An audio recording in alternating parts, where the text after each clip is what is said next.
بسم اللہ الرحمن الرحیم قال النبی صلی اللہ علیہ وسلم لا یلدغ المؤمن من جحر مرتين، حضور نے فرمایا مومن ایک سوراخ سے 2 مرتبہ نہیں ڈسا جا سکتا۔ دنیاوی اعتبار سے بھی دیکھ لیں اور اخروی اعتبار سے بھی دیکھ لیں۔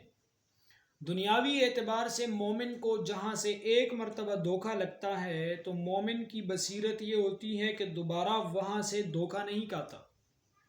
دنیاوی اعتبار سے تو ہم ویسے بھی محتاط ہیں، ویسے بھی ہم احتیاط کرتے ہیں، جہاں سے ایک مرتبہ نقصان ہوتا ہے وہاں سوچ کر جاتے ہیں، وہ کام دوبارہ بڑا سوچ سمجھ کے کرتے ہیں۔ لیکن کیا ہم یہ عقل آخرت کے بارے میں بھی استعمال کرتے ہیں؟ شیطان نے ہمیں جس گناہ میں مبتلا کر کے ہماری زندگی کو ضائع کیا ہے، کیا ہم اسی راستے پہ واپس تو نہیں جاتے؟ کیا ہم اسی سوراخ سے دوبارہ تو نہیں ڈسے جا رہے؟ کیا ہم دوبارہ وہی عمل دہرا کے اپنے عمل ضائع تو نہیں کر رہے؟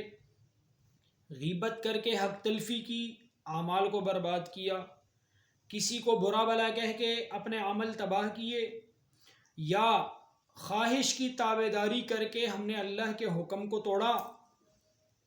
ایک مرتبہ شیطان نے یہ دھوکہ دے کر، زندگی کا، دنیا کی نمود و نمائش کا دھوکہ دے کر ایک مرتبہ اللہ سے غافل کیا، تو ہمیں سوچنا چاہیے کہ اس سوراخ سے ہم دوبارہ نہ ڈسے جائیں۔ یہ سوراخ ہمارے لیے دوبارہ اعمال کی بربادی، اللہ سے بغاوت، اللہ کی نافرمانی کا سبب نہ بنے۔